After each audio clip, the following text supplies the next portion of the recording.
Okay, so we're ready to get cracking on the Commando. I've already just done a couple of little things now.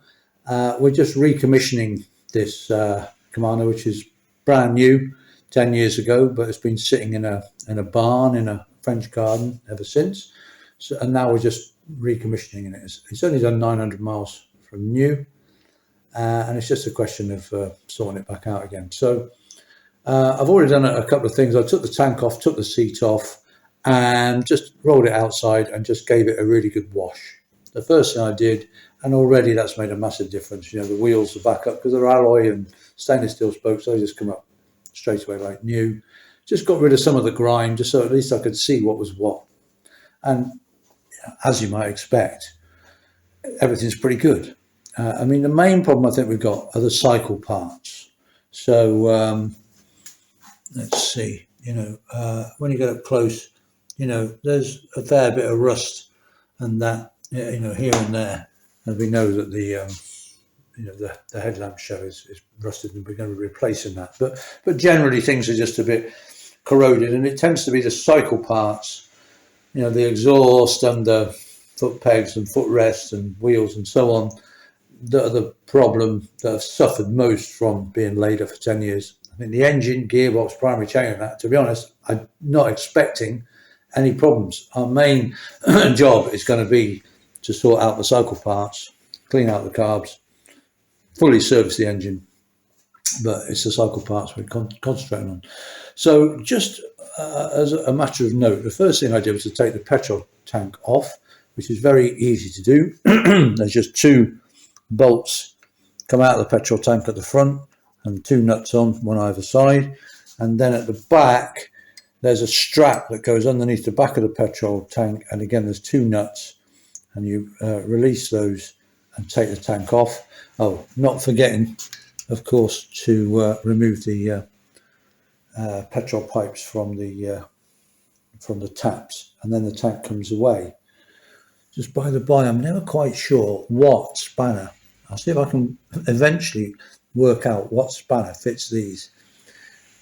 I don't think it's metric. I don't think it's normal UNF or what's it called? Imperial, and I don't think it's Whitworth. So I'm never quite sure what fits those. But anyway, I'll come back to those. But anyway, what I was going to say was I took the tank off, and to my surprise, one thing that's happened is that there was that strap underneath the back of the tank that holds it down, and that strap has been rubbing on the main wiring loom. Now I don't know how well you're going to pick this up. If I can get it to focus, and you can see, come on, focus. Right, it started to actually cut through the wires. Luckily, that's an earth wire, but there's also these white wires are live from the. Those red wires are earth, so that wouldn't matter. But look at that, it's just done 900 miles from new, and you can see had it done any more miles, and that rubbing would have gone straight through the loom. So just a simple thing like that could have spelt disaster. We could have had a short, could have had a bike fire. I think the simple answer to this, I mean, we'd sort it later on, is simply putting it underneath, putting the loom wire underneath the clutch cable wire. Yeah, that's probably going to sort it, to be honest, but we'll see. But yeah, simple thing like that, brand new bike and so on, all been done, all fantastic. But the main loom is rubbing on the petrol tank, and only after 900 miles it had nearly cut it straight through. I mean, obviously we'll have to address those wires in a minute and, mend them. Right, but what I'm going to do now is I'm going to start taking the cycle parts off. So exhaust, Z plates probably, indicators, bits that need replacing, wheels, because we're going to do the tyres, and Z plates and silencer, etc. on this side, just going to, so we can see what's what in terms of the cycle parts. Because all these indicators, the stems and that, they're quite corroded. So I need to see whether I can polish these back up or whether they need to be replaced or whatever. Okay, oh yeah, and so I can't get the side panel off. Yeah, the Z plate at the bottom here, these are the Z plates as they're called for obvious reasons. They're it's trapping the that panel in, so I can't get it out. I just want to get the panel off, I can't get it off. I mean, normally you wouldn't want to get it off because all it does is just cover the oil tank. It's just cosmetic, so there's no need to take it off. When you change the oil in that, it just stays there. But right now I want to get it off, and so I've got to take the Z plate off, which is actually very complicated. And I started having a poke around with it, and I'll show you this later, but again, and I found this electrical connection, you see all this white stuff on, well, that's tissue that I put on, because this, it's all been done up with some sort of sealant. I don't know if you can see it like shining a bit, it's some sort of rubber, come on, focus, you know, and it's just, look at that, it's just completely, it's not, it's a rubber, it's some kind of sealant. It's not tape, and so that rubber sealant is just completely gone. And so you know, that's another thing, simple thing. They obviously thought, oh, well, we'll put some sort of rubber sealant on, but that's what happens to it after a few years. I mean, I've had to put that on to. So I was just getting covered in this horrible black. If you touch it, it just comes off onto your hands. Anyway, yeah, so I'm trying to, because I have to move that to try and get to the back of the Z plate. We'll do that in a minute. But yeah, it's another thing, just from age, it's just they obviously thought, we'll seal that with some rubber, whatever it is, rubbery stuff, and it's just completely like melted. Yeah, horrible. So I'll have to get that off. Right, okay, I'm going to jack the bike up now, and we'll start work starting to take these cycle parts off. Right, I just thought I'd mention about this nut here that goes on the bottom of the petrol taps.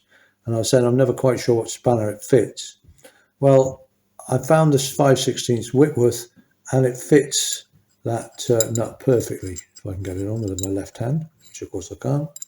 There we go. So that fits perfectly.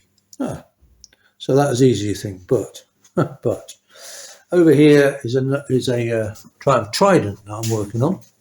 T160, and if I put that on there, then it's too small.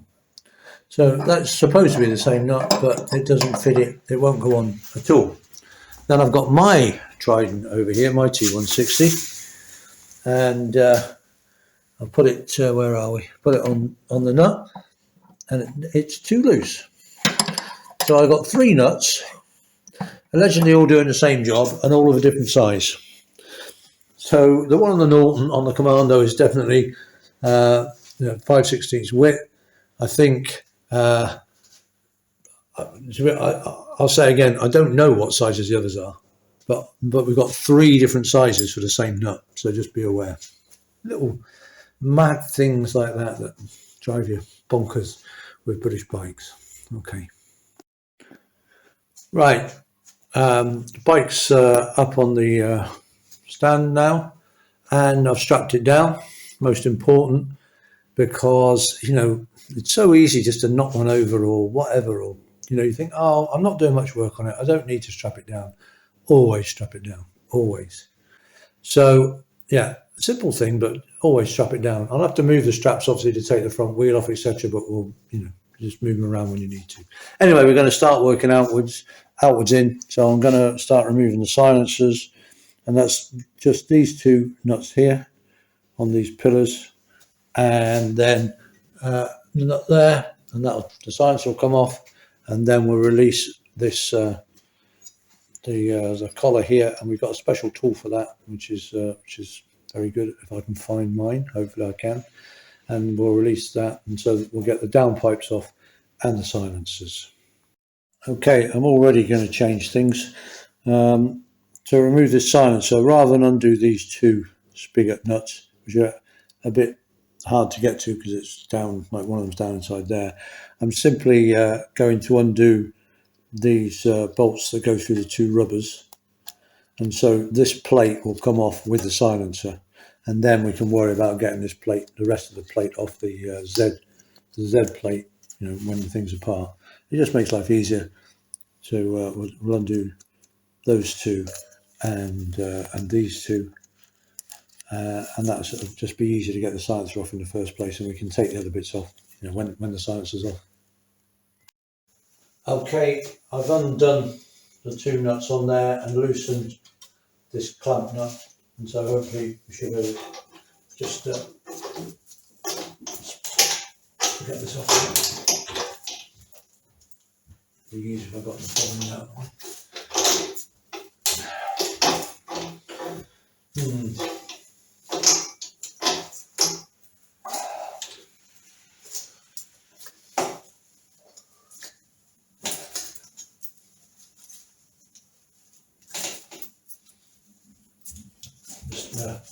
Just keep twisting, never do a straight pull, that will do nothing.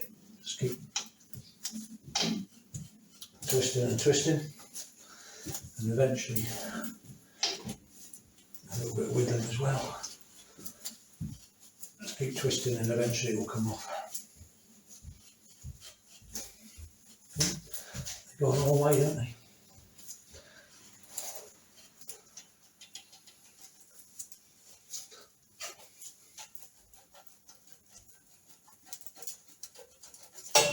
There we go. Now, one big advantage of this bike is that there are some standard upgrades that you get when you order a Norvil. You did order a Norvil, because I don't think you can get them anymore. I think they've stopped doing it now. But anyway, there's some things that are standard, like electronic ignition and so on, and some things that are optional extras. And one optional extra was to have all stainless steel nuts and bolts throughout the bike. And I'm really glad that the chap that ordered this decided to go for that option. So all the nuts and bolts are stainless steel, and that means they haven't corroded at all, which is A, it looks good, and B, it means I can undo bits and, you know, they haven't rusted. You know, so I'm really glad that he went for that option. Right, first silencer's off. We'll get all the bobbins a bit off later on,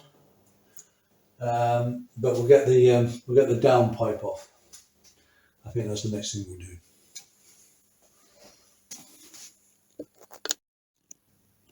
Okay, so we're going to undo the. I'm trying to think what the word. I can't think of the word for it. The big nut that holds the downpipe on. Okay, rose. I'm not sure. Now on these, there's a locking tab. So there's one of the ears is being pushed in there in between the fins to lock it. So we need to bend that locking tab out. Then we've got this special tool, which I think is from Norvil. I think I got it from Norvil, but I can't remember where I got it from. And that's great because it hooks in. We've got these larger fins, and we want to hook it in sort of behind those fins, and then it's a great tool. Get a huge amount of leverage on it, and we can undo the rose, as I shall call it. I can't think of the word, which is great. So we'll do that. But again, interestingly, my bike has a different rose. I still can't think of the word. But you see the fins on mine, there's no thick ones. They're all just single fins. You know, thin, they're all thin. So I think probably mine are the wrong ones. Mine are the incorrect ones. You see these? Every so often there's a thick fin. Then you can get that special tool on without fear of snapping a fin off, which is what when I do mine up really tight, I live in fear of that. But those roses, I can't think of the word, were on my bike when I bought it. So I think someone had fitted the wrong ones. Also, interesting notice that the 850s normally would have had a balance pipe going between the two downpipes, the two silencers. But they haven't, they've done away with them on this, and I've done away with them on my bike, and it runs perfectly. So I'm just messing them out with bits as I see them. Yeah, so you don't need to have that balance pipe. What it does, well, it kind of balances the cylinders, kind of thing. In other words, I don't really know what it does, and you don't need it. So you can put the balance pipe in if you want, but you don't have to have it. Simple as that. Right, we're going to bend this lock tab out, and I'll get the mega tool on, and we'll see if we can undo the rows and get the downpipe, or headers as they call them in America. The header pipes, man. Get the header pipes off. Okay, next job. Okay, going to use a drift, which in my case is an old screwdriver. Just bend that tab out.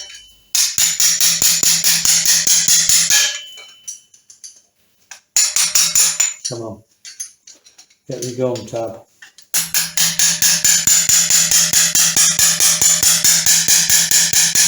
Thank you.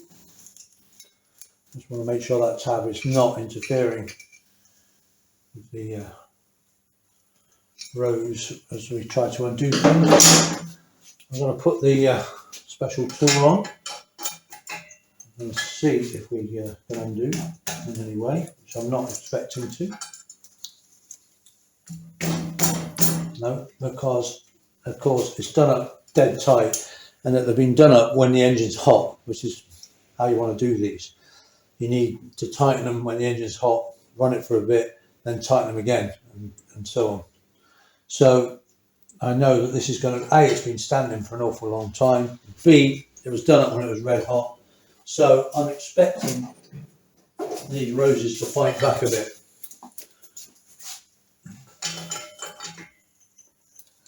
Okay, now if you're trying to undo something, the best thing is a short, sharp shock rather than increased pressure. Okay, increased pressure is okay, but if something is tight, ideally short, sharp shock. I'm now going to prove that that's not going to work, but never mind. There we go, straight away, no problem at all. So, I was worried about these, but they're absolutely fine. The locking washer is still trying to lock, but I'm holding it out of the way. And they're coming out as if they'd only just been put in yesterday. Let's support the pipe a bit. And there, that's the down pipe off. Yeah, we can take the rows. I still can't think of the word. Oh, a lot of soot comes out the bottom, but probably didn't see that. The rows and the locking tab come off. Okay, simple as that. Exhaust is off. Oh yeah, we've got a sealing gasket, of course. That's actually a copper sealing gasket. We will replace. That goes in the head port there. Can we see it? I think we can see it on the camera. Yeah. Okay, and then we're going to do exactly the same the other side. And then we're working inwards, and then we're going to take the brakes off and Z plate and then see what we've got. Okay. Right, I've just taken these bobbins off by undoing the nuts on the back, and I think what I'm going to do now is I'm just going to take off the rest of the exhaust mounting plate now, just because it just annoys me being there, and I think I can reach these nuts on the back. So there's basically just these two bolts here that will hold the plates in position on the Z plate. And there we go, those are the mounting plates off. Okay, so we've just got the Z plate beginning to be exposed now. So one very, very important thing is what I do now with all the parts is I'm bagging them up. I've got all these freezer bags, small, I've got medium, come on focus, medium and large, obviously depending on the size of the part, and bagged them up and tagged them, right on them what's in there, and then put them all in a protective plastic box. You know, you must do this if you want to make life easy for yourself on reassembly. You know, it seems like, oh, why bother doing that? I'll remember, and then you can't find it. You don't know where it is. It's all mixed up with other parts, lots of different parts all mixed together. You don't know what goes with what. Honestly, do it. It just, you know, put them in freezer bags, label what's on there. Honestly, you'll never look back. you know, you think, I'm not bothered doing that. I know where everything is. No, you'll get lost. It will get mixed up. You won't remember where it all goes. You'll not be able to find it. It will go rusty or whatever. Just put them in freezer bags. Okay, just do it. Thank you. Okay, so the exhaust is off on this side now. The silencer and the downpipe, and it's off on this side as well. Okay, so it's just a start, and then next time we'll carry on. We'll take the foot pegs off, because I'm thinking that maybe, you know, these might need re-chroming. We'll see. Anyway, we'll get those off next time. The Z plates. There's one other item of note that I've just found out just when I removed this silencer. The swinging arm has been rubbing badly, and I mean badly, on one of the nuts that hold the silencer on. I don't know if you can see, but that is a deep, you know, that's not just a scratch. That's you know, that's been catching quite badly, that. Okay, so it's a fantastic bike. It's all been built, but even so, you know, there are little things like that can happen. And this perhaps this Z plate needs to be spaced out a bit. I'm not sure. We'll check. We'll obviously check the alignment of the swinging arm, but yeah, there's a big, you know, 900 miles. That's a big chunk out of the swinging arm. That must have been rubbing pretty badly, and you know, that's the result. So there's little things like that. You know, we've had that wire that's been chafing, and now we've had this on the swinging arm. There's little things like that you find as you start investigating, even though it's a, you know, brand new bike, as it were.